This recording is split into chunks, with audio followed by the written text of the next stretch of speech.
तो पिछले क्लास में हम लोगों ने डिस्टेंस और डिस्प्लेसमेंट के बारे में देखा था और उसी से रिलेटेड एक और क्वेश्चन है। ये बोल रहा है क्वेश्चन कि एक car travels 1/4 of a circle with radius R. एक कार है जो कि सर्किल के अराउंड मूव कर रहा है, उस सर्किल का रेडियस आर दिया हुआ है।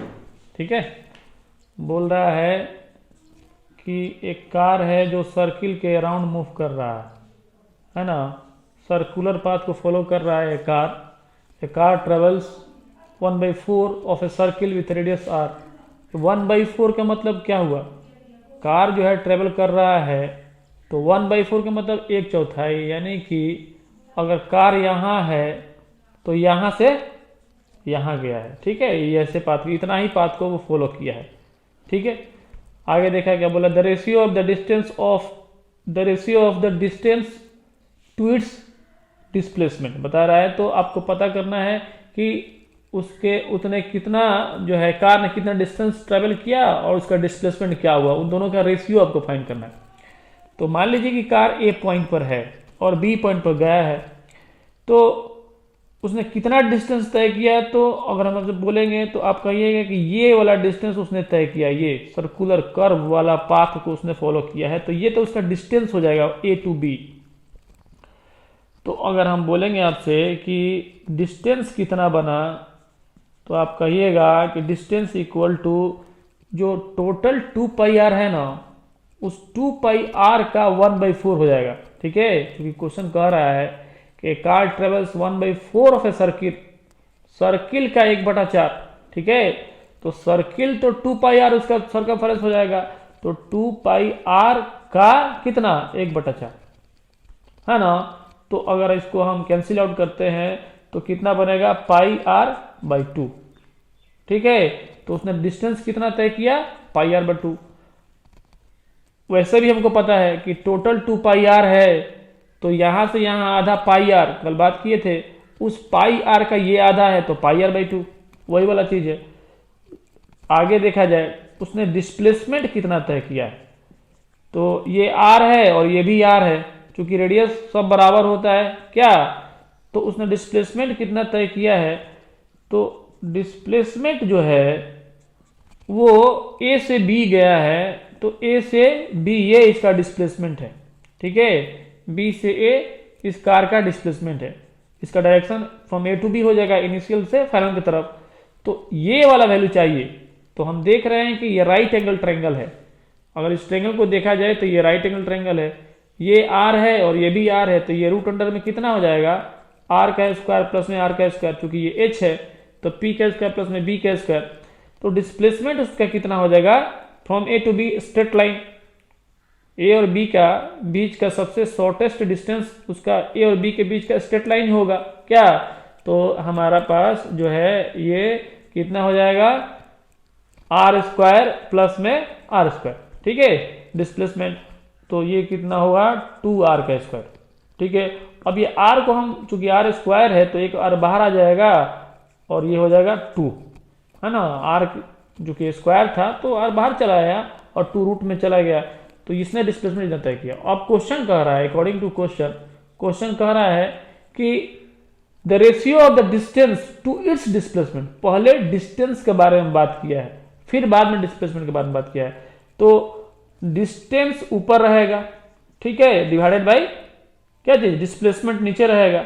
चूंकि जो क्वेश्चन कह रहा है कि डिस्टेंस और डिस्प्लेसमेंट का रेशियो निकालिए, तो अकॉर्डिंग टू क्वेश्चन क्या हो जाएगा, डिस्टेंस डिवाइडेड बाई डिस्प्लेसमेंट।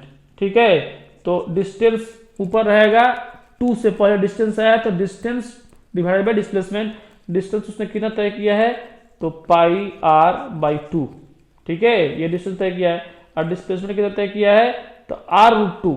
ठीक है, तो अगर हम बोलेंगे नीचे डिस्प्लेसमेंट है तो ये रहा r√2। और इसको सॉल्व कीजिएगा तो ये जो चीज है इसका मेन डिवाइड यहाँ है, यहाँ से ये चीज पलट जाएगा, तो πr/2 इंटू में 1 ऊपर गया और r√2 नीचे आ गया। ठीक है, तो ये r से r खत्म हो गया। ठीक है, तो ये कितना हो गया जी, ये हो गया पाई डिवाइडेड बाई 2√2, ठीक है, पाई डिवाइड बाई 2√2। तो इसका रेशियो कितना हो गया, रेशियो हो गया पाई रेशियो, ठीक है, पाई रेशियो 2√2, ठीक है, या फिर हाँ, तो इसमें से कौन सा ऑप्शन होगा, पाई रेशियो 2√2। हम लोग का आंसर कितना आ रहा है, डिस्टेंस तो हो जाएगा आपको पाई r बाई 2, ठीक है, डिस्प्लेसमेंट कितना हो गया, तो r का स्क्वायर इक्वल टू में 2 जो है रह जाएगा, r आ जाएगा r√2 आ गया, ठीक है। क्वेश्चन कह रहा है कि the ratio of distance to its displacement, तो डिस्टेंस हमारा कितना है, डिस्टेंस तो हमारा पाई r बाई 2 है, ठीक है, और डिवाइडेड बाई में r√2 है, तो यहाँ से ये पलटेगा इनटू में बदलेगा, तो ये 1 बाई r√2 आएगा, और r से r कैंसिल हो गया, है ना, तो जब r से r कैंसिल हो गया तो पाई डिवाइडेड बाई 2√2 बचा, तो ये हमारा आंसर हुआ जी, पाई रेशियो 2√2। तो इसमें जो है कौन सा ऑप्शन होगा, ये तो होगा नहीं, ना ही ये होगा और ना ही ये होगा। तो उसने क्या किया कि डिस्प्लेसमेंट को ऊपर रखा है, ठीक है, उसने डिस्प्लेसमेंट को ऊपर रखा है, या फिर ये क्वेश्चन गलत है, दो बातें हो सकता है। डिस्टेंस टू इट्स डिस्प्लेसमेंट के बारे में बात किया तो पहले डिस्टेंस होगा, तो डिस्टेंस में आपको पाई ऊपर रहेगा क्योंकि पाई आया है डिस्टेंस में, तो पाई रेशियो 2√2 ये हमारा आंसर है। तो यहाँ पर पाई रेशियो 2√2 होना चाहिए, तो ऑप्शन क्या हुआ, सी हुआ, वो उल्टा दिया हुआ था, 2√2 पाई रेशियो पाई दिया हुआ था, तो हमारा क्या होगा, पाई रेशियो 2√2 होगा, ठीक है, ऑप्शन नंबर सी होगा, ठीक है। तो ऐसे इसको सॉल्व करते हैं, है ना, ये क्वेश्चन था। इसके अलावा और भी क्वेश्चंस है बुक में, इसको भी देख लेते हैं।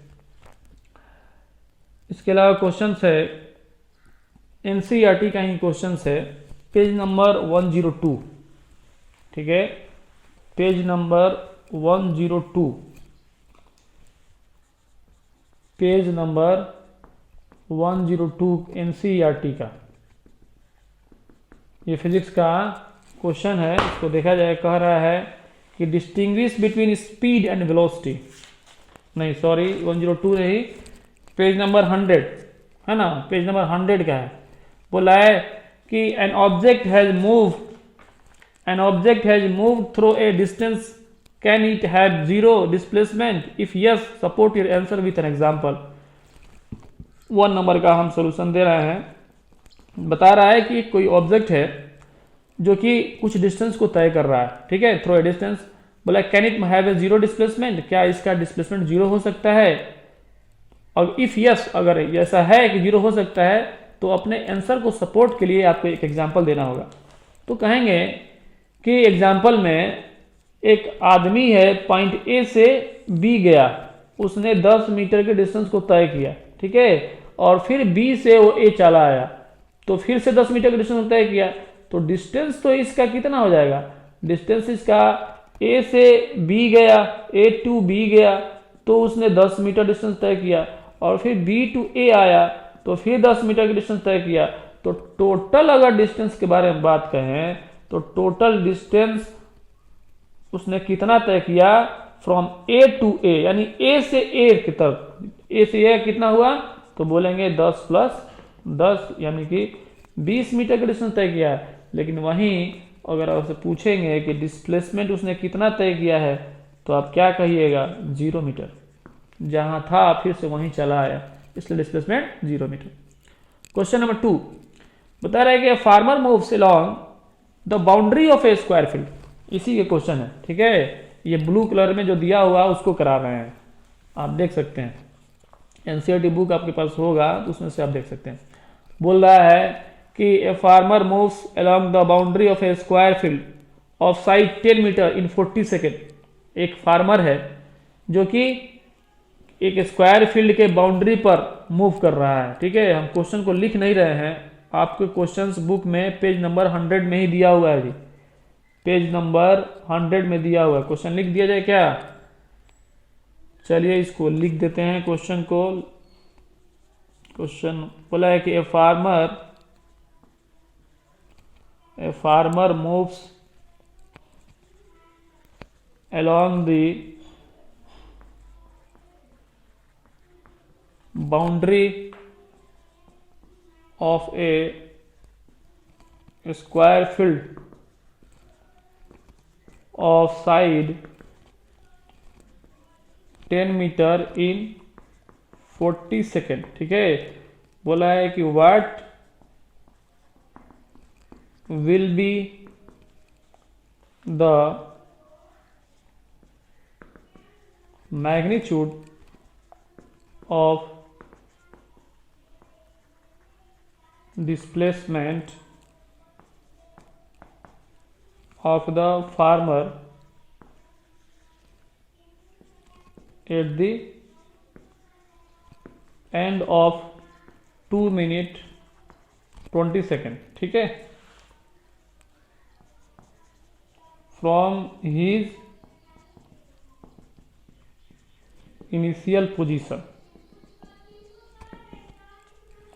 बोल रहा है कि एक फार्मर है जो मूव करता है along the boundary of a square field. एक स्क्वायर फील्ड है, उस स्क्वायर फील्ड के बाउंड्री के along, उसके स्क्वायर फील्ड के बाउंड्री के along वो मूव करता है। ठीक है, ये स्क्वायर फील्ड है, अब स्क्वायर फील्ड के बाउंड्री के along वो मूव करता है। यहां से चला होगा, ऐसे मूव कर रहा है। बोला कि farmer moves along the boundary of square field of side 10 metre. इस स्क्वायर फील्ड का जो साइड कितना दिया हुआ 10 मीटर। ठीक है, सब जो है इसका साइड का लेंथ कितना दिया 10 मीटर। आगे क्या कह रहा है 10 मीटर इन 40 सेकेंड बता रहा है कि एक फार्मर है वो स्क्वायर फील्ड के बाउंड्री को मूव करता है, एक बार चक्कर लगाता है कितना में, तो 40 सेकेंड लेता है। ठीक है, यानी कि वो 40 मीटर का डिस्टेंस को 10 metre 10 metre 10 metre 10 metre 40 metre के डिस्टेंस को वो 40 सेकंड में तय करता है। ठीक है, क्वेश्चन के हिसाब से वो जो फार्मर है वो 40 मीटर के डिस्टेंस को 40 मीटर डिस्टेंस को वो तय कितना में करता है, तो 40 सेकंड में करता है। तो 1 मीटर के डिस्टेंस को 1 सेकंड में करता होगा, खैर वो आगे की बात है, लेकिन ये चीज दिया हुआ 40 मीटर के डिस्टेंस को 40 सेकंड में तय करता है। ठीक है, तो बोल रहा है कि what will be the magnitude of displacement of the farmer at the end of 2 minute 20 second. बता रहा है कि 2 मिनट और 20 सेकेंड के एंड पर, ठीक है, जहां से वो चलना शुरू करता है, अगर बोले इनिशियल पॉइंट ये है, तो 2 मिनट और 20 सेकेंड के एंड पर उसका डिस्प्लेसमेंट कितना होगा। तो सबसे पहले तो ये हमको जानना होगा कि 2 मिनट 20 सेकेंड के एंड पर वो कहां जाकर रुकता है, तब ना वहां से हम देखेंगे कि बीच का गैप कितना है। तो अगर आपसे बोले हम कि 2 मिनट और 20 सेकेंड बनता कितना है, तो 2 मिनट का मतलब ये हुआ कि 2 मिनट का मतलब हुआ 120 सेकेंड। ठीक है, और उसमें 20 सेकेंड जोड़ना है, तो 140 सेकेंड के बाद से वो 140 सेकेंड में कितना डिस्टेंस को तय करेगा, ये चेक करना है इनडायरेक्टली कि 40 सेकेंड में 40 मीटर जा रहा है, तो 140 सेकेंड में वो कितना डिस्टेंस को तय कर रहा है, ये हमको चेक करना है, और वो डिस्टेंस कहां जाकर रुकेगा। ठीक है, तो हम कह रहे हैं कि इसको इधर लेके आते हैं। बोल रहे हैं कि 40 सेकेंड में वो जो डिस्टेंस तय करता है वो 40 मीटर का करता है। ठीक है, और 1 सेकेंड में कितना करेगा, तो 40 डिवाइडेड बाई 40 इतना मीटर, तो हो गया 1 मीटर। ये यूनिटरी मेथड से बनाने की कोशिश कर रहे हैं, तो 1 सेकेंड में वो 1 मीटर के डिस्टेंस को तय करेगा। ठीक है, और हमारे पास कितना टाइम था, हमारे पास टाइम था 2 मिनट 20 सेकेंड, है ना, 2 मिनट 20 सेकेंड, यानी कि 2 मिनट का मतलब 120 सेकेंड, है ना, 120 और प्लस 20 140 सेकेंड। ठीक है, ये हमारे पास टाइम है। तो 140 सेकेंड में वो कितना दूरी तय करेगा, तो एक तो ये है ही खुद, और 140 से मल्टीप्लाई करेंगे तो कितना हो जाएगा, 140 मीटर का डिस्टेंस को तय करेगा। तो हमसे पूछते हैं कि ये 10 है ना, तो 10 20 30 40, ये एक चक्कर को लगाने में 40 मीटर लेता है। एक चक्कर लगाने में 40 मीटर लेता है। अगर हम उस 40 से 140 को डिवाइड कर दे तो पता लग जाए कितना चक्कर लगा रहा है, वो अलग बात है। ठीक है, तो अगर हम कहें कि उसको छोड़ करके अगर हम बोले कि अगर ये 40 ले रहा है तो एक चक्कर में 40 मीटर ले रहा है, तो 2 चक्कर में 80 मीटर लेगा, 3 चक्कर में 120 मीटर लेगा, और 120 मीटर के बाद से 20 मीटर और बचा, तो ये यहां पर रहेगा, सी पॉइंट पर रहेगा। कैसे आपको दिखाते हैं। अगर हम कहते हैं कि 1 साइकिल में 40 मीटर, ठीक है, 2 साइकिल, एक साइकिल मतलब क्या, एक बार ऐसे गया एक बार चला आया, फिर 2 साइकिल में 80 मीटर, फिर 3 साइकिल में यहीं पर आया ना, तो 3 साइकिल में कितना हुआ जी, 3 साइकिल में कितना हुआ, तो फिर 40 जाएगा ना, तो 120 मीटर। और चौथा साइकिल जब करेगा तो उसके पास सिर्फ 20 मीटर ही बचा हुआ है। तीसरा साइकिल में वो यहां पर आ गया है, एक साइकिल 40 मीटर, फिर एक साइकिल 80 मीटर, फिर एक साइकिल 120 मीटर, अभी भी इसके पास 20 मीटर बचा हुआ है। तो 20 मीटर में 10 मीटर यहां पर, 10 मीटर यहां पर, ये सी पॉइंट पर रहेगा। समझ में आता रहेगा। तो सी पॉइंट पर वो रहेगा, तो सी पॉइंट के बीच का गैप कितना हुआ, तो ये है ना। तो डिस्प्लेसमेंट कितना बनेगा, तो रूट अंडर में 10 का स्क्वायर प्लस 10 का स्क्वायर, 10 का स्क्वायर प्लस 10 का स्क्वायर, ठीक है, ये 10 का स्क्वायर प्लस 10 का स्क्वायर, ठीक है, ये इसका बनेगा क्या चीज, ए और सी के बीच का डिस्प्लेसमेंट। तो ये सिर्फ समझाने के लिए है, इतना लिखने की कोई जरूरत नहीं है, ठीक है। बस इतना आप पता कर लेना होगा कि 140 मीटर के डिस्टेंस को वो 2 मिनट 20 सेकंड में तय कर रहा है, और 140 मीटर एंड में वो कहां पर रहेगा ये हमने पता कर लिया। तो हम कह देंगे कि डिस्प्लेसमेंट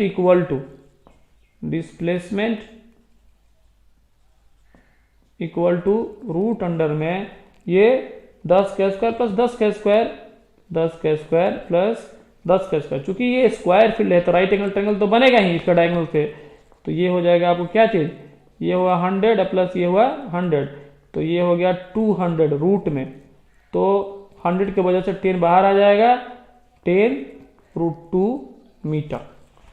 और √2 का वैल्यू 1.4 डाल दीजिएगा और उसको कैलकुलेट कर दीजिएगा, या इतने रन दीजिएगा, ठीक है। इसको कैलकुलेट करना है तो हम यहाँ कर दे रहे हैं 10 इंटू में 1.4 होता है ना, 1.4 √2 का वैल्यू 1.44 होता है, हम 1.4 ही ले रहे हैं, तो 14 में एक अंक बाद पढ़े तो 14 मीटर के डिस्टेंस पर रहेगा जी। यहाँ के बीच का गैप कितना है, 14 मीटर, ठीक है। तो ये रहा इसका आंसर, है ना, तो इतना ही काफी है, ठीक है।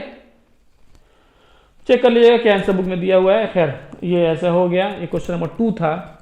आगे चलते हैं क्वेश्चन नंबर 3 की तरफ। तो ये डिस्टेंस और डिस्प्लेसमेंट में इतना सारा न्यूमेरिकल्स है, और ये सारा न्यूमेरिकल्स जो है कंपटीशन में पूछता है। आप सोचिएगा सिर्फ डिस्टेंस और डिस्प्लेसमेंट का डेफिनेशन जान लेते हैं काम चल जाएगा, तो ऐसा नहीं है, ठीक है। ये एनसीईआरटी के क्वेश्चन करा रहे हैं, और बाकी पिछला सब अपने मन से था। तो एनसीईआरटी में देखिए इतना तगड़ा क्वेश्चन दिया था। क्वेश्चन नंबर 3 बोल रहा है कि which of the following is true, कौन सा ट्रू है फॉर डिस्प्लेसमेंट, डिस्प्लेसमेंट के लिए क्या चीज सही है, ट्रू है।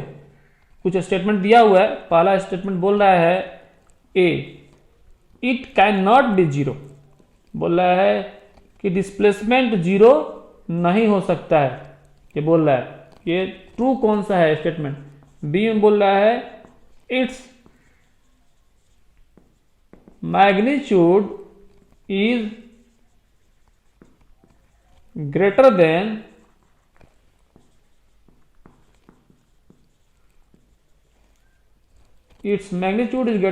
distance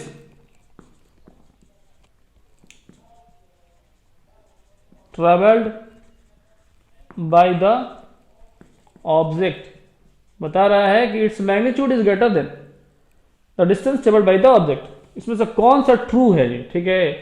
तो पहला तो स्टेटमेंट है it can not be zero, displacement के बारे में बात हो रहा है, डिस्टेंस के बारे में बात नहीं हो रहा है। बोल रहा है कि which of the following is true for the displacement, displacement के लिए कौन सा सही है।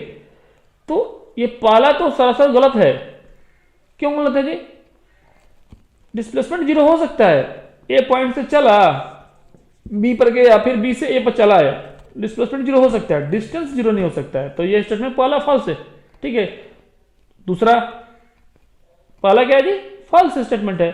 दूसरा कह रहा है its magnitude is greater than distance travelled by the object. ये डिस्प्लेसमेंट का जो मैग्नीट्यूड बता रहा है कि डिस्टेंस जो तय किया जा रहा है उससे ज्यादा होगा, वो बोल रहा है ग्रेटर देन। तो ऐसा कभी नहीं हो सकता है, ये भी स्टेटमेंट फॉल्स है। क्यों नहीं हो सकता है? अगर आपसे हम पूछते हैं कि ये ए पॉइंट से बी पॉइंट पर गया, ठीक है, 10 मीटर का डिस्टेंस है, ठीक है, और फिर बी से ए चला आया, है ना, या फिर बी से आ गया सी पॉइंट पर, है ना, बी से सी पॉइंट पर चला आया, 5 मीटर जिसने तय करके आया है। तो अगर आपसे पूछे कि ए से सी, ए टू सी, अगर आपसे पूछते हैं कि ए से लेकर के सी तक का डिस्टेंस कितना बना, तो आप कहिएगा कि ये 10 मीटर गया, ठीक है, अब फिर आया 5 मीटर, तो 15 मीटर, ठीक है, आप कहिएगा 15 मीटर डिस्टेंस बना। अगर पूछे आपसे ए टू सी डिस्प्लेसमेंट कितना बना, तो आप कहिएगा कि जो डिस्प्लेसमेंट है ना वो सिर्फ 5 ही बना, क्योंकि ए और सी के बीच का गैप कितना है, सिर्फ 5 है, क्योंकि 10 मीटर तो गया है और 5 मीटर फिर उधर से लौट के चला है, तो बचा कितना, 5 ही मीटर ना। तो ये रहा ए और सी के बीच का गैप 5 मीटर। तो यहाँ पर देख रहे हैं कि एक और एग्जाम्पल लेते हैं, उससे पता लग जाएगा। ए से बी पॉइंट पर एक आदमी गया, ठीक है, 10 मीटर के डिस्टेंस को तय करके। उस समय हम पूछेंगे आपसे कि डिस्टेंस इसने कितना तय किया, A to B, A to B उसने डिस्टेंस कितना तय किया, तो आप कहिएगा कि डिस्टेंस 10 मीटर तय किया है ए से बी। फिर पूछेंगे ए टू बी उसने डिस्प्लेसमेंट कितना तय किया, डिस्प्लेसमेंट, ठीक है, डिस्प्लेसमेंट कितना तय किया, तो आप कहिएगा कि ए और बी का गैप 10 मीटर ही है, तो 10 मीटर होगा, जाहिर सी बात है ना। अगर पूछा जाए यहां पर कि डिस्टेंस कितना तय किया ए से बी जाने में, स्ट्रेट लाइन है, बिल्कुल स्ट्रेट लाइन है, तो ए से बी जाने में डिस्टेंस भी 10 मीटर हो गया और डिस्प्लेसमेंट भी 10 मीटर हुआ, क्योंकि वहां पर जाकर रुक गया है, तो दोनों के बीच गैप हमेशा 10 मीटर ही होगा।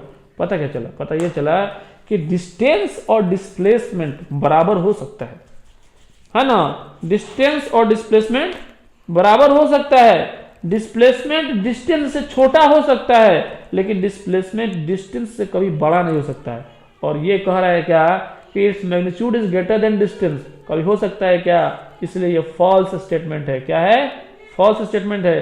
तो इसलिए नोट्स में लिख लीजिए, आगे मिटा देते हैं, नोट्स में लिखिए कि नोट्स में लिख लीजिए कि distance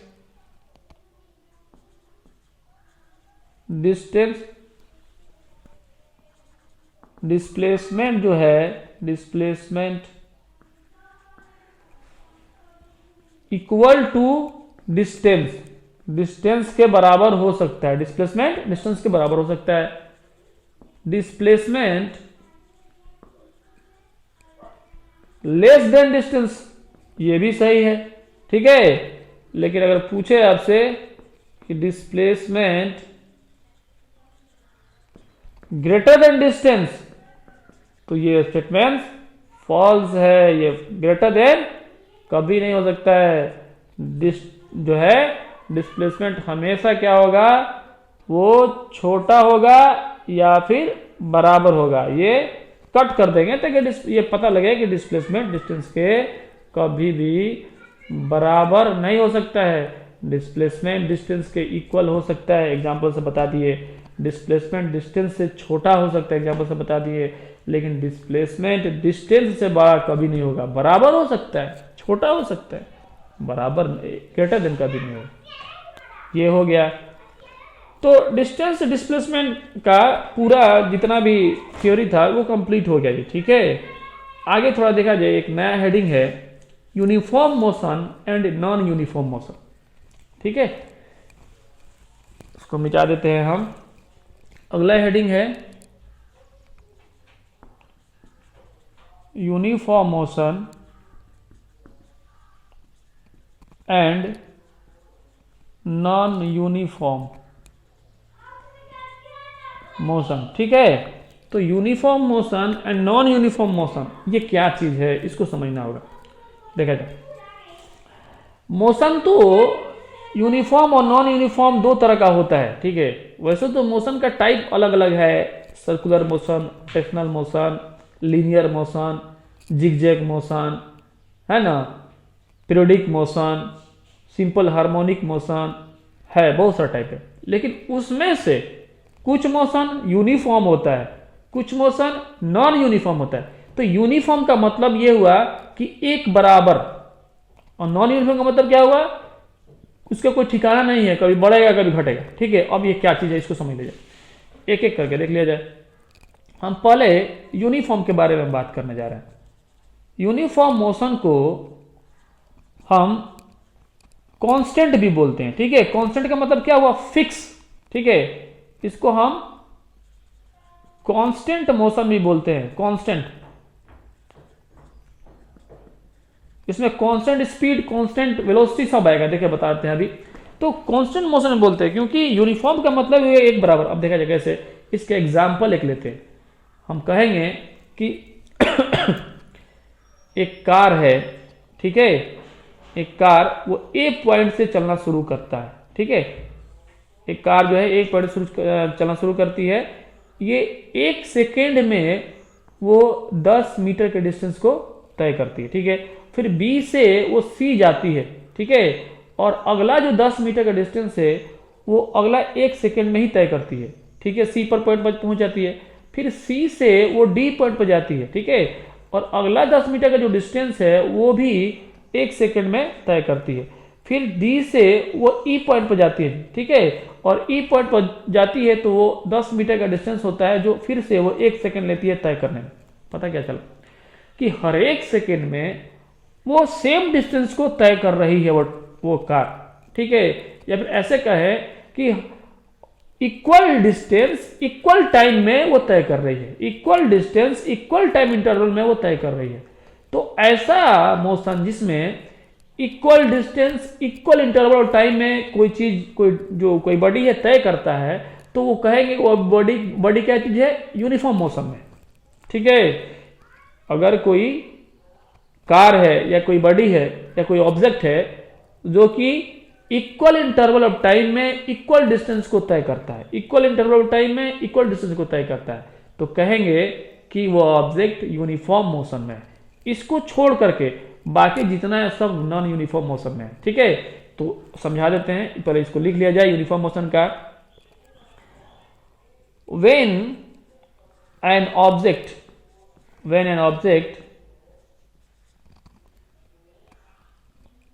moves, when an object moves या फिर travel, when an object travels equal distances in equal interval of time. When an object travels equal distances in equal interval of time, then we say that the object is in uniform motion. That's all. ठीक है, uniform motion. वैसे भी देख लीजिए ये constant है कि नहीं, फिक्स है कि नहीं, कि 10 मीटर पर सेकेंड के हिसाब चल रहा है। हमको अगर स्पीड इसका पता करना रहे तो क्या करेंगे, स्पीड इक्वल टू फॉर्मूला क्या होता है, स्पीड बोलता है डिस्टेंस अपॉन टाइम। आप लोग क्लास 6 वगैरह में भी पढ़े होंगे, डिस्टेंस बाय टाइम। तो अगर बोले हम कि ए से बी का जो है स्पीड क्या रहा, ए टू बी, ठीक है, ये क्या है, ए टू बी का स्पीड क्या रहा, ए से बी के बारे में पता कर रहे हैं। तो डिस्टेंस कितना है 10 मीटर और टाइम कितना है 1 सेकेंड। ठीक है, क्या तो क्या रहा जी स्पीड 10 मीटर पर सेकेंड। क्या ए से बी का स्पीड कितना रहा 10 मीटर पर सेकेंड। चलिए हम लिख देते हैं यहां पर 10 मीटर पर सेकेंड। ठीक है, नीचे लिख देते हैं 10 मीटर पर सेकेंड ए से बी। फिर यहां पर चेक करते हैं। ठीक है, तो डिस्टेंस कितना है 10 मीटर और टाइम 1 सेकेंड, तो यहां भी 10 मीटर पर सेकेंड। फिर यहां पर सी से डी चेक करते हैं, तो डिस्टेंस 10 मीटर और टाइम कितना ले रहा है 1 सेकेंड, तो 10 distance by time, distance by time है 10 मीटर पर सेकेंड। फिर यहां भी 10 मीटर पर सेकेंड। पता क्या चला, पता यह चला throughout the whole journey its speed is fix, है ना। इसके ए से लेकर ई तक के पूरा जर्नी में इसका स्पीड कितना है 10 मीटर पर सेकेंड, 10 मीटर पर सेकेंड, हर एक पॉइंट पे इसका स्पीड कितना है 10 मीटर पर सेकेंड, यानी कि ये फिक्स स्पीड है, इसलिए इसको कहते हैं कांस्टेंट मोशन या फिर कांस्टेंट स्पीड या फिर यूनिफॉर्म मोशन। बात तो पूरी समझ में आ गई होगी, ठीक है। तो एक लाइन और इसमें लिख लेते हैं,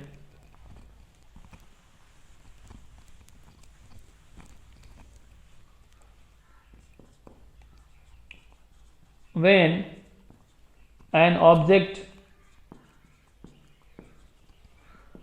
having constant speed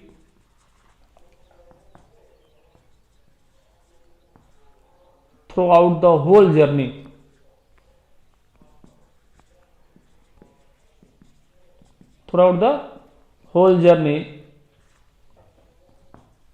then we say the object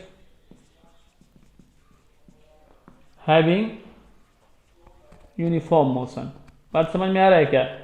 ये वही चीज को लिखवा रहा है जो बताए हैं, जब किसी ऑब्जेक्ट के पास पूरे जर्नी तक वो जो है स्पीड कांस्टेंट रहता है, फिक्स रहता है। कांस्टेंट का मतलब क्या हुआ? फिक्स। अगर फिक्स रहता है स्पीड, है ना, तो कहेंगे कि वो यूनिफॉर्म मोशन में है, ठीक है। अब ये बात समझ में आ गया कि हर एक जगह उसका इक्वल इंटरवल ऑफ टाइम में इक्वल डिस्टेंस को तय करना जरूरी है यूनिफॉर्म मोशन के लिए। तो आगे है नॉन यूनिफॉर्म मोशन। तो नॉन यूनिफॉर्म मोशन किसको बोलते हैं, ठीक है, इसको थोड़ा देख लिया जाए। अगर मान लीजिए उसी एग्जाम्पल से हम बात कर रहे हैं, ठीक है, मैथमेटिकली उसी एग्जाम्पल से बात कर रहे हैं हम। ये रहा ए से गया बी से ये सी, ठीक है ना, सी से डी से ई, और 1 सेकेंड में 10 मीटर, फिर अगला 1 सेकेंड में 10 मीटर, फिर अगला 1 सेकेंड में 10 मीटर, फिर अगला 1 सेकेंड में 10 मीटर, ठीक है। तो यहां पर ये यूनिफॉर्म मोशन है, ये बात तो पक्का हो गया कि ये यूनिफॉर्म मोशन है। लेकिन हमको असल में नॉन यूनिफॉर्म के बारे में पता करना है कि नॉन यूनिफॉर्म मोशन किसको बोलते हैं। यूनिफॉर्म तो समझ में आ गया, ठीक है, नॉन यूनिफॉर्म के बारे में पता करना है कि नॉन यूनिफॉर्म मोशन किसको बोलते हैं। तो अगर आपसे पूछे कि अगर एक ऑब्जेक्ट है जो कि इक्वल टाइम में अनइक्वल डिस्टेंस तय करना शुरू कर दे, बात को समझिएगा। ये जो है 1 सेकेंड में 10 मीटर का डिस्टेंस को तय किया है, अगला 1 सेकेंड में 10 मीटर की जगह पर 15 मीटर डिस्टेंस तय करना शुरू कर दे, है ना, इक्वल टाइम है, टाइम इक्वल रहे और डिस्टेंस अलग अलग होना हो जाए, तो कहेंगे कि वो नॉन यूनिफॉर्म मोशन है। एग्जांपल इसका बताते हैं, ठीक है। अगर ये तो रहने देते हैं, है ना, ये समझाने के लिए इसको रखे हैं। अगर हम बोले कि ये ए पॉइंट पर है और ये बी पॉइंट पर गया और 1 सेकेंड लिया, ठीक है, और 1 सेकेंड में 10 मीटर के डिस्टेंस को तय किया, ठीक है, और फिर बी से सी गया है, ठीक है, सी गया है, तो ये 1 सेकेंड ही लिया है। अब इसका डिस्टेंस जो है बढ़ करके 15 मीटर हो गया, यानी फास्ट चला होगा, उतना ही टाइम में जल्दी पहुंच गया, 15 मीटर का डिस्टेंस तय कर लिया, फास्ट चला होगा, यानी कि इसका डिस्टेंस अलग हो गया। फिर अगर आप बोले सी से डी गया, ठीक है, और डी अगला 1 सेकेंड में वो क्या किया, 5 मीटर के डिस्टेंस ही तय किया है, अब यहाँ पर स्लो चला होगा। तो यहां पर हम देख रहे हैं क्या कि इक्वल टाइम तो इक्वल है लेकिन डिस्टेंस अलग अलग है, यानी कि इक्वल टाइम में अनइक्वल डिस्टेंस है, तो कहेंगे ये नॉन यूनिफॉर्म मोशन है। कौन सा मोशन है भाई? बोलेंगे नॉन यूनिफॉर्म मोशन है। कौन सा मोशन है ये? नॉन यूनिफॉर्म मोशन है। एक दूसरा एग्जांपल लेते हैं, ठीक है, उसको देखा जाए। अगर ऐसा कर दे हम कि ये ए से बी गया, ठीक है, और 10 मीटर का डिस्टेंस तय किया, फिर बी से सी गया, ठीक है, फिर से 10 मीटर का डिस्टेंस तय किया, सी से डी गया, फिर जो है 10 मीटर का डिस्टेंस को तय किया, ये डी से ई गया, ठीक है, और डी से ई जाकर के वो 10 मीटर के डिस्टेंस को तय किया। तो पहला जो 10 मीटर का डिस्टेंस है उसने 10 सेकेंड लिया तय करने के लिए, और दूसरा जो 10 मीटर का डिस्टेंस है वो क्या किया, 8 सेकेंड लिया। फिर जो तीसरा 10 सेकेंड का डिस्टेंस है उसने 5 सेकेंड लिया, और जो चौथा 10 मीटर का डिस्टेंस जो है वो क्या किया, वो 20 सेकेंड ले रहा है। आप बात को समझिएगा। यानी कि यहां पर डिस्टेंस सेम है, पिछले वाला में क्या था, टाइम सेम था, डिस्टेंस अलग अलग था। इसमें क्या है, डिस्टेंस सेम है लेकिन टाइम अलग अलग ले रहा है ना। कोई ऑब्जेक्ट है यानी कि इक्वल डिस्टेंस को अनइक्वल टाइम में तय कर रहा है तो कहेंगे कि वो नॉन यूनिफॉर्म मोशन में। बात समझ में आ रहा है क्या? नॉन यूनिफॉर्म मोशन के दो टाइप आ गए यहां पर, नॉन यूनिफॉर्म मोशन। ठीक है, समझ में आता है कि when an object travels equal, when an object travels in equal interval of time of different types of distance, then we say that the object in non-uniform motion। उसके अलावा दूसरा कह सकते हैं when an object travels equal distance in unequal interval of time, तो हम कह सकते हैं कि नॉन यूनिफॉर्म मोशन है। यहां पर क्या था, when an object travels in equal time unequal interval unequal distances, है ना। यहां कह सकते हैं when an object travels on equal distances in equal interval of time। ठीक है, इसको लिख देते हैं हम, है ना। इसको हम एक नंबर को लिखेंगे फिर दो नंबर को, है ना। यहां पर हम समझाते फिर लिख देते हैं, जगह नहीं है, कि जब कोई object equal interval of time में अनइक्वल डिस्टेंस को तय करता है तो नॉन यूनिफॉर्म मोशन है। इक्वल इंटरवल ऑफ टाइम में जब कोई object equal interval of time में अनइक्वल डिस्टेंस को तय करता है तो नॉन यूनिफॉर्म मोशन है। फिर जब कोई ऑब्जेक्ट इक्वल डिस्टेंस को अनइक्वल टाइम में तय करता है तो भी नॉन यूनिफॉर्म मोशन है। अगर मान लीजिए कि ये दोनों ही चेंज कर जाए, इसमें क्या है, इसमें एक तो चेंज किया, एक फिक्स था, इसमें टाइम फिक्स था, डिस्टेंस अलग अलग था। इसमें क्या है, डिस्टेंस सेम है, टाइम अलग अलग है, तो नॉन यूनिफॉर्म मोशन है। अब दोनों को ही हम चेंज कर देते हैं। देखिए बोल रहे हैं कि ए से गया बी, ठीक है, उसने लिया 1 सेकेंड, ठीक है, ए से बी जाने में 1 सेकेंड लिया है और 10 मीटर की डिस्टेंस तय किया है। फिर बी से सी गया, ठीक है, बी से सी गया और उसने जो है 2 सेकेंड लिया है जी, ठीक है, और उसने 15 मीटर के डिस्टेंस को तय किया है। फिर जो है वो सी से डी गया है और डी गया है, उसने 3 सेकेंड लिया है, 3 सेकेंड लिया है ना, 3 सेकेंड छोड़िए, ये 10 सेकेंड लिया है मान लीजिए, ठीक है, और सिर्फ 2 मीटर के डिस्टेंस को तय किया है। बात समझिए, पहला 1 सेकेंड में 10 मीटर गया, दूसरा 2 सेकेंड में 15 मीटर गया, तीसरा 10 सेकेंड में 2 मीटर गया। तो यहां पर देख रहे हैं कि ना ही टाइम सेम है ना ही डिस्टेंस सेम है। पहले वाला में क्या था, टाइम सेम था, डिस्टेंस अलग अलग था। दूसरा वाला में क्या था, डिस्टेंस सेम था, टाइम अलग अलग था। तीसरा में क्या है, टाइम भी अलग, डिस्टेंस भी अलग। यानी कि 3 डेफिनेशन यहां पर होगा नॉन यूनिफॉर्म मोशन का, ठीक है। इसको लिखवा देंगे हम, non uniform motion. Uniform motion का तो एक था कि इक्वल इंटरवल ऑफ टाइम में इक्वल डिस्टेंस को तय करेगा तो यूनिफॉर्म मोशन।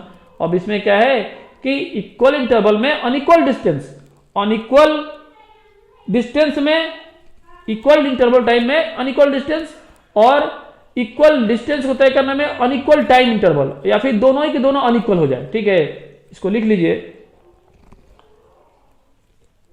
हम 1 नंबर का यहां लिख दे रहे हैं, ठीक है। इसको मिटा के फिर 2 नंबर लिखेंगे, कहेंगे when an object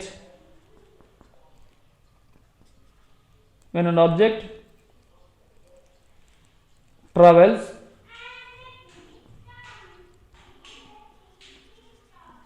unequal distances, ठीक है, हम इसके लिए लिखवा रहे हैं when an object travels unequal distances in equal interval of time, ठीक है। when an object travels unequal distances, unequal distance है ना जी, in equal interval of time, in equal interval of time, then object having non-uniform motion, then object is in non-uniform motion, ठीक है। ये पहला के लिए हो गया। चलिए लिख, इसको मिटाते हैं, चलिए इसको मिटाते हैं, है ना। When object travels on equal distances in equal interval of time, तो ये पहला के लिए हो गया, इसको मिटाते हैं। चलिए दूसरा लिखिए, दूसरा यहीं लिख देते हैं, व्हेन एन ऑब्जेक्ट ट्रेवल्स, इसके लिए बात कर रहे हैं, ठीक है, equal distances in unequal interval of time, in unequal interval of time, then we say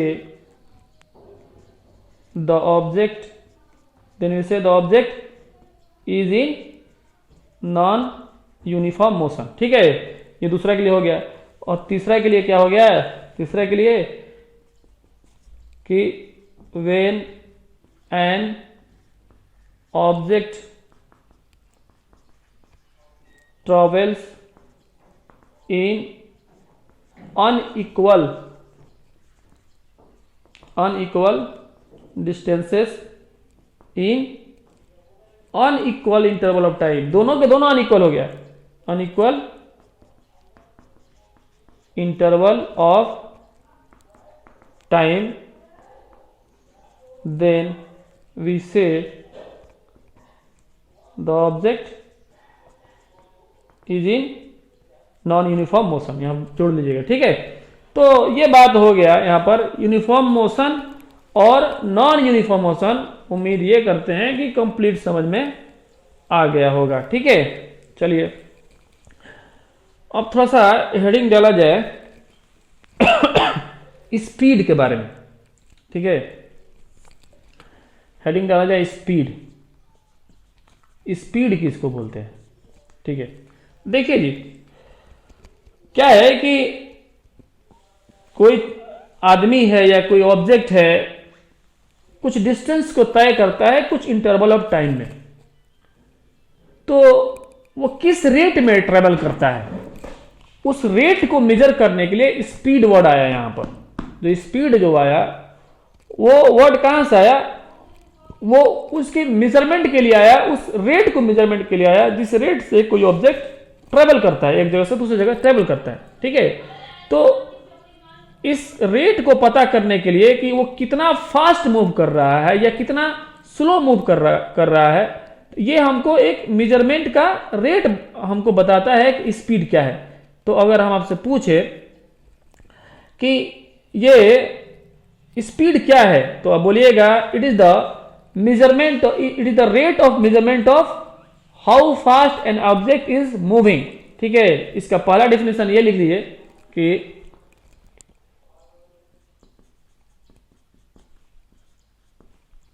it is the rate of measurement, it is the rate of measurement of an object moving, how fast और slow, ठीक है। ये rate देता है, ठीक है। ये किस चीज का रेट देता है, ऑब्जेक्ट का मूव करने का, कितना फास्ट या कितना स्लो मूव कर रहा है उसका रेट देता है। ये कंप्लीट डिफिनेशन नहीं है, लेकिन एक डिफिनेशन है ये, ठीक है। और अगर इसका दूसरा डिफिनेशन लिखेंगे तो कहेंगे द डिस्टेंस पर unit time is called speed, ठीक है। अब रेट के बारे में बात हुआ है, पहले यह बात हुआ है कि रेट जो देता है, किसका रेट देता है, तो ये it is the rate of measurement of an object moving how fast, है ना, कितना वो फास्ट मूव कर रहा है। तो ये डिस्टेंस का रेट देता है टाइम के रेस्पेक्ट में। जब रेट आएगा तो टाइम के रेस्पेक्ट में बात होगी, है ना। तो कितना फास्ट वो डिस्टेंस को तय करेगा, यानी डिस्टेंस पर यूनिट टाइम। तो अगर अब इसका अगर फॉर्मूला हम बनाने की कोशिश करें इसी दोनों डेफिनेशन के हेल्प से, तो स्पीड इक्वल टू क्या बनेगा, डिस्टेंस पर यूनिट टाइम, यानी कि डिस्टेंस जो है ऊपर रहेगा, डिस्टेंस पर यूनिट टाइम, ठीक है। ये रहा स्पीड का फॉर्मूला, इसी डेफिनेशन से निकल के आया, ठीक है। डिस्टेंस पर यूनिट टाइम इक्वल स्पीड, और it is the rate of measurement that an object how fast moving, यानी कि जब फास्ट मूव करेगा तो डिस्टेंस को कुछ तय करेगा कुछ टाइम में। बात जो है वो इनडायरेक्टली ये बात कह रहा था और ये बोल दिया कि डिस्टेंस पर टाइम इज कॉल्ड स्पीड। ठीक है, ये बात हो गया। अब स्पीड ये हमको पता लग गया। ठीक है, तो स्पीड का यूनिट क्या होता है? ठीक है, तो स्पीड का यूनिट क्या होता है? यूनिट ऑफ स्पीड, तो डिस्टेंस का यूनिट क्या होता है? मीटर होता है ना। इससे पहले डिस्टेंस और डिस्टेंस में बात हुई है, उसमें बताए होंगे कि डिस्टेंस का यूनिट क्या होता है। अगर नहीं बताया तो लिख लीजिए वहां पर, डिस्टेंस का जो यूनिट होता है, unit of distance equal to metre. किसी भी डिस्टेंस को किस में मेजर करते हैं? मीटर में मेजर करते हैं। ठीक है, उसी तरह यूनिट ऑफ डिस्प्लेसमेंट, डिस्प्लेसमेंट का यूनिट क्या होता है? तो वो भी मीटर होता है। अगर डिस्टेंस एक दूरी है तो डिस्प्लेसमेंट भी तो एक दूरी है। शॉर्टेस्ट डिस्टेंस को हम डिस्प्लेसमेंट बोलते हैं, तो इसको भी मीटर में मेजर करते हैं, इसको मीटर में मेजर करते हैं। ये बात हुआ। ठीक है, ये जो है डिस्प्लेसमेंट वेक्टर है, ये स्केलर है, बस इतना ही फर्क है। इसका डायरेक्शन है, इसका डायरेक्शन नहीं है। तो देखा जाए अब यूनिट ऑफ स्पीड के बाद डिस्टेंस का यूनिट मीटर होता है और टाइम का यूनिट क्या होता है? टाइम का यूनिट होता है सेकेंड। तो स्पीड का यूनिट क्या बना? मीटर पर सेकेंड। ठीक है, ये बातें हो गया। और अब देखा जाए, एक बात आपसे पूछते हैं हम कि चूंकि डिस्टेंस, स्पीड जो है वो कौन सा क्वांटिटी है? वेक्टर क्वांटिटी है कि स्केलर क्वांटिटी है? तो क्या जवाब होना चाहिए आपका? स्पीड वेक्टर क्वांटिटी है। स्पीड के बाद डायरेक्शन होता है कि नहीं होता है? तो हम कहेंगे कि स्पीड एक स्केलर क्वांटिटी है। क्यों क्वांटिटी स्केलर है भाई? तो वो इसलिए क्योंकि जो स्पीड है वो स्पीड किससे मिलकर बन रहा है? वो स्पीड असल में डिस्टेंस से मिल करके बन रहा है। ठीक है, डिस्टेंस से मिलकर, देख लीजिए स्पीड के फॉर्मूला में डिस्टेंस है कि नहीं? स्पीड के फॉर्मूला में आप चेक कीजिए, डिस्टेंस है। तो स्पीड जो है वो डिस्टेंस से मिलकर बन रहा है और डिस्टेंस खुद एक स्केलर क्वांटिटी है, इसलिए जो स्पीड है वो भी एक स्केलर क्वांटिटी है। ठीक है, देखा जाए हम अब बात कर रहे हैं इसी डिस्टेंस के बारे में। तो चूंकि स्पीड जो है वो स्केलर क्वांटिटी क्यों है? क्योंकि डिस्टेंस बाई टाइम से मिलकर बन रहा है। डिस्टेंस एक खुद स्केलर क्वांटिटी है और टाइम तो खैर स्केलर है ही। तो टाइम को कुछ डायरेक्शन होता है क्या? कोई ऐसा बोलता है क्या 2 घंटा उत्तर में? ऐसा कोई बोलता है क्या? नहीं ना। टाइम के पास कोई जो है डायरेक्शन नहीं होता है, ये खुद स्केलर क्वांटिटी है। तो डिस्टेंस एक स्केलर क्वांटिटी और ये टाइम भी एक स्केलर क्वांटिटी, तो speed is also a scalar quantity. तो कहेंगे speed is a scalar quantity. ठीक है, ये बात समझ में आ गया। डिस्टेंस, स्पीड एक स्केलर क्वांटिटी है। तो स्पीड का ये डेफिनेशन हुआ। आगे कुछ और बातें हैं, एक एग्जांपल से तो समझेंगे। एवरेज स्पीड, ठीक है, ये स्पीड था, एवरेज स्पीड हेडिंग डाल दीजिए, एवरेज स्पीड। अब देखिए क्या है कि अगर आपसे पूछते हैं कि एक आदमी है, ठीक है, ये ए पॉइंट से यहां गया, ठीक है, बी पॉइंट पर, और बी पॉइंट से गया सी पॉइंट पर, सी से गया डी पॉइंट पर। ठीक है, अब क्या है कि यहां से यहां जाने में वो अपना स्पीड रखा है, यहां से यहां ए से बी जाने में उसका स्पीड था, बाइक से जा रहा है तो 100 किलोमीटर पर आवर का रखा है। ठीक है, 100 किलोमीटर पर आवर का रखा है। स्पीड का यूनिट मीटर पर सेकेंड भी होता है ना। उसका एसआई यूनिट, वहां पर जो यूनिट की बात हुआ है, SI unit, system international unit जो होता है स्पीड का, वो मीटर पर सेकेंड होता है। वैसे तो स्पीड को किलोमीटर पर आवर में भी नापते हैं, है ना, सेंटीमीटर पर सेकेंड में भी नापते हैं, लेकिन एसआई यूनिट मीटर पर सेकेंड होता है। ठीक है, यहाँ पर किलोमीटर पर आवर दिया हुआ है, ये एसआई यूनिट नहीं दिया हुआ है, बस ये यूनिट है, एक यूनिट है बस, लेकिन एसआई यूनिट नहीं है।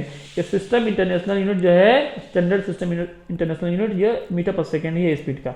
चलिए, तो ए से बी गया वो 100 किलोमीटर पर आवर की स्पीड से, और फिर बी से सी गया वो 80 किलोमीटर पर आवर की स्पीड से। ठीक है, ये यहां से 50 किलोमीटर का डिस्टेंस को तय कर रहा है, और फिर ये जो है 100 किलोमीटर के डिस्टेंस को तय कर रहा है, फिर ये 20 किलोमीटर के डिस्टेंस को तय कर रहा है, और इस समय 20 किलोमीटर डिस्टेंस को तय कर रहा है। इस समय इसका स्पीड 50 किलोमीटर पर आवर है। हम आपसे पूछते हैं कि बताइए इसका एग्जैक्ट स्पीड कितना है। आप बता पाइएगा इसका exact speed through the whole journey कितना है? ए से लेकर डी तक का उसका एग्जैक्ट स्पीड कितना है? नहीं बता पाएंगे हम लोग, क्योंकि उसका स्पीड अलग अलग जगह पर अलग अलग है। ठीक है, ए से बी उसका स्पीड 100 किलोमीटर पर आवर है, बी से सी 80 किलोमीटर पर आवर है, सी से डी 50 किलोमीटर पर आवर। आप अगर रोड पर बाइक लेके जब जाते हैं तो बाइक का स्पीड हमेशा फिक्स रहता है क्या? कभी बढ़ रहा है, कभी घट रहा है, कभी मार्केट आ गया, कभी जो है सामने कुत्ता आ गया, रोड पर कोई बच्चा आ गया, है ना, कभी खाली रहा तो बस ऐसे चल रहा है। तो उस समय स्पीड कभी बढ़ रहा है, कभी घट रहा है। तो उस समय हमारे पास कांस्टेंट स्पीड नहीं है, हम नहीं बता सकते हैं कि एग्जैक्ट कितना स्पीड है। ठीक है, उस समय से कितना स्पीड है, throughout the whole journey उसका कितना स्पीड था, ऐसा नहीं बता सकते हैं, है ना। ए से लेकर के डी तक throughout the whole journey कितना स्पीड है, तो इसको बताने के लिए हम लोग जो काम करते हैं एवरेज स्पीड निकाल लेते हैं, क्योंकि हमको पता नहीं है एवरेज कब निकाला जाता है ना। क्रिकेट मैच में एवरेज निकाला जाता है, हमको पता करने के लिए कि 10 ओवर में एवरेज रन कितना लगा, 5 रन लगा कि 4 रन लगा। हर एक बॉल पे 1 रन लगा है तो 5 ओवर में कितना लगेगा? 1 ओवर में 6 रन लगेगा तो 5 ओवर में 30 रन लगेगा। तो अगर एवरेज हम निकालने की कोशिश करें तो एवरेज जब बात करते हैं तो एवरेज स्पीड जो है टोटल डिस्टेंस को देखना होगा कि टोटल डिस्टेंस इसने कितना तय किया और टोटल डिस्टेंस को तय करने में कितना वो टाइम लिया। अगर बोले कि ए से डी तक उसने जो टाइम लिया है, यहां पर अगर दे दिया जाए कि ए से लेकर के डी तक उसने अगर बोल दिया जाए कि 4 घंटा लिया है, 4 आवर लिया है, ठीक है, तो इसका एवरेज स्पीड निकालना आसान हो गया, है ना कि हम ये बता सकते हैं कि ए से डी तक उसका एग्जैक्ट स्पीड कितना, हम नहीं बता सकते। ए से डी तक एग्जैक्ट फिक्स स्पीड बताओ भाई कि ए से डी तक कितना रहा, नहीं बता सकते हैं। तो हम वहां पर एवरेज निकाल लेते हैं। हम बोलेंगे कि average speed equal to total distance.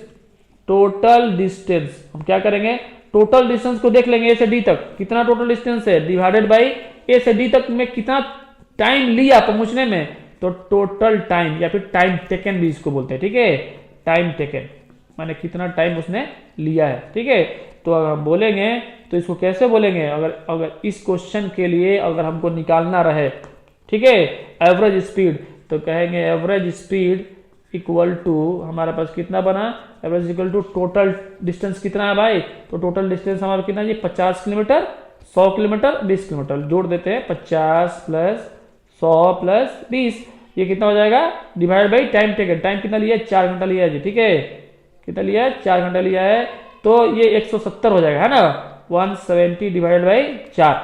ठीक है ना। तो अगर आप इसको आप कैंसिल आउट कर दीजिए, ये कितना हो जाएगा 2 8 जा 16, है ना, 1 गया तो 2 5 जा 10 और 2 2 जा 4, है ना। तो ये अगर फिर से इसको कैंसिल किया जाए तो कितना होगा, इसको फिर से कैंसिल किया तो 2 4 जा 8 और 1 गया इसके सामने तो ये हो गया 2 4 जा 8, ठीक है, और 2 2 जा 5 और पॉइंट 2 5 जा 10, 1 बचा हुआ है, पॉइंट तो 0 आ गया 10, यानी कि 42.5 किलोमीटर पर आवर।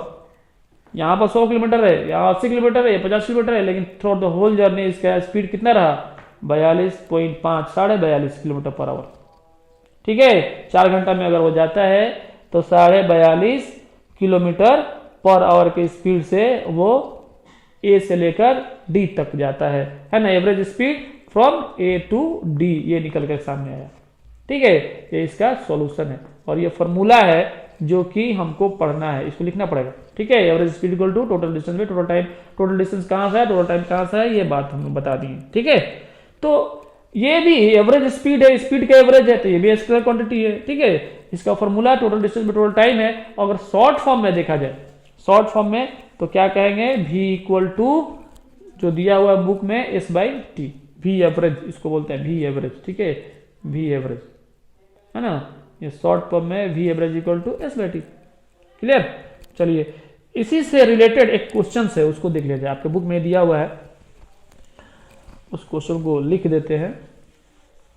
क्वेश्चन कह रहा है, ठीक है, क्वेश्चन कह रहा है कि पेज नंबर ये कितना का है, पेज नंबर 101 का है, ठीक है, देख लीजिएगा।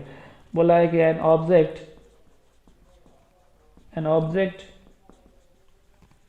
travels 16 meter in 4 seconds and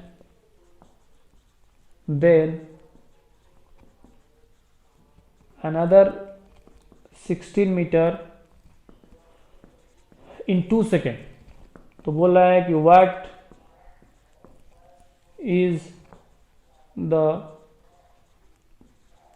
average speed, ठीक है, ऑफ द ऑब्जेक्ट, है ना। बोला है कि an object travel 16 metre, 16 metre के डिस्टेंस को तय कर रहा है, कितना में, 16 मीटर के डिस्टेंस को तय कर रहा है 4 सेकेंड में, and then other 16 metre distance in 2 second.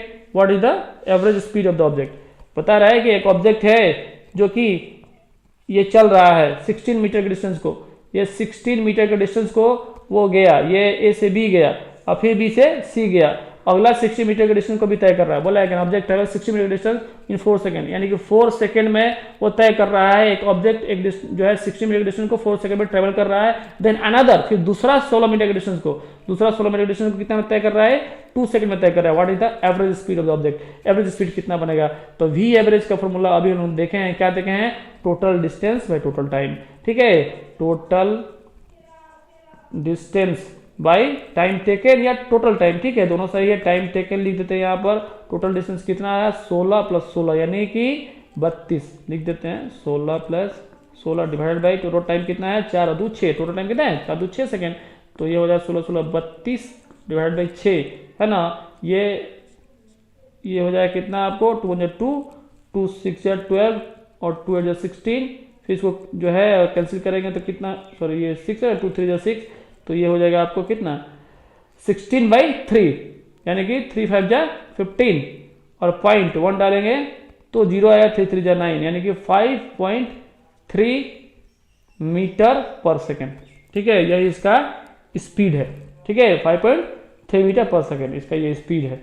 तो पता लगा कि कोई ऑब्जेक्ट जो है, ये एक क्वेश्चन ऐसे बनेगा। आज जो है इतना ही रन देते हैं, है ना, और अगले क्लास में हम लोगों को देखना है कि जब स्पीड के साथ डायरेक्शन मिल जाता है तो क्या होता है, ठीक है। अगले क्लास में हम लोग देखना है स्पीड विथ डायरेक्शन, ठीक है। जब स्पीड को डायरेक्शन मिल जाता है तो उसका नाम दिया गया है स्पेशल वेलोसिटी, ठीक है, इसको देखना है। वेलोसिटी की जब स्पीड के बाद डायरेक्शन मिल जाएगा तो वेलोसिटी हो जाएगा, स्पीड को डायरेक्शन मिल जाएगा तो वेक्टर क्वांटिटी हो जाएगा। इसके बारे में अगले क्लास में हम लोग देखेंगे, ठीक है। बहुत बहुत शुक्रिया, थैंक यू वेरी मच, आज के लिए इतना ही।